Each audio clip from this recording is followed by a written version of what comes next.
Hi, I'm Janet, and I have a new way to jelly print with your jelly print plate. And what I have here is a stencil.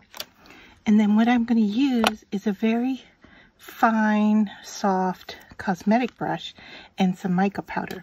So I am setting this off to the side here, and I'm going to dip into my mica, and you can see that I've got it on my brush, and then I'm going to apply it over my stencil. So I'm just applying it dry right through the stencil, and it adheres to the jelly plate. And I just keep working it around until I like what it looks like. And it may be hard to see in some areas, but if you lift your stencil up, you'll be able to tell that there actually is mica powder there. All right, you can be generous with it if you'd like. All right, I think that's probably good. And from the side, if I look, I can definitely see the pattern is there. And if I lift that up, you can see that the pattern is there. And then I'm just going to use some acrylic paint to pick it up. And so I am not using an expensive paint for this, but I do want a generous amount so that it covers. Now I can still see the pattern through my paint, and I just want to get a nice coat of paint over the top. And as I look, I can tell that the design is still there. And then I'm going to bring in just copy paper, put it down, rub down well, just like you normally would. Now, I just clean my brayer off on the back, and that seems to give it a good amount of pressure as well. And then you can lift to check to see how you're doing. Just want to give it a little bit more pressure and a little bit more time to attach. And with the wetness, I'm starting to get a wrinkle, so I'm going to lift this up. And I can see that I still have a faint image of my mica powder there. And if I look directly at this, it's hard to see the design, but as I shift it in the light, you can see that the mica powder is there. So just want to bring in some other options to show you. So this was like a iridescent with a grayish, it was a mixture of a grayish and blue paint. So as it dries, I can see the image better. Here's that same, this was iridescent with a lighter blue paint on it. This one didn't seem to work out quite as well. I think this might be a second print. Not positive about that. This one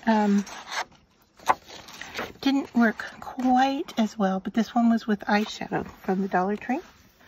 And I think that that could work really well. I just didn't have a good test of it here. Although you can see, I don't know if you can, I can see here is a really nice image of it. This one, I'm not sure. I think this was iridescent mica, and it didn't seem to work as well, although I am seeing some of it here. I see the stencil pattern, but the iridescent, I think, probably needed a darker color paint. And then this one, I remember, that might have been a pearl, although it looks like it has a little yellow to it. That was a pearl and a pink acrylic paint. And so let's see, I used this acrylic paint from the Dollar Tree, and I have used Americana. paint for the background. So I don't know if like a thicker, denser paint might work. Oh, that first pink one, this one. I think this one might have been this Anita's metallic paint. But that is, it's subtle, but it's giving me a really interesting look to the surface of my paper.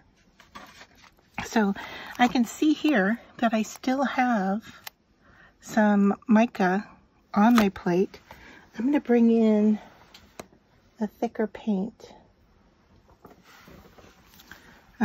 May not be the best color, but let's go with this. Alright, I'm going to try this on here. It is a little bit thicker bodied. And this is the second go for the mica. So we may not get quite a nice coverage.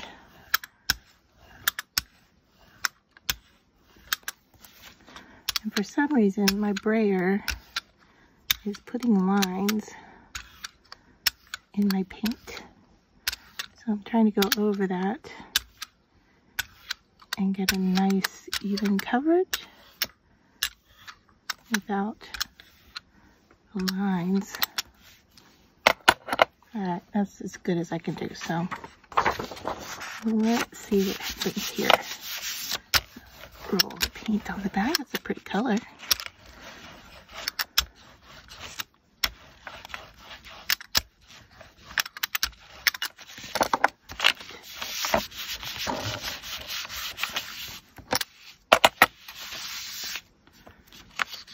Peek. Yeah, I am actually picking up more of that mica. Look at that. And I've got some residue from past stencils. So there, it's working a lot better with a thicker bodied paint. So that looks really nice.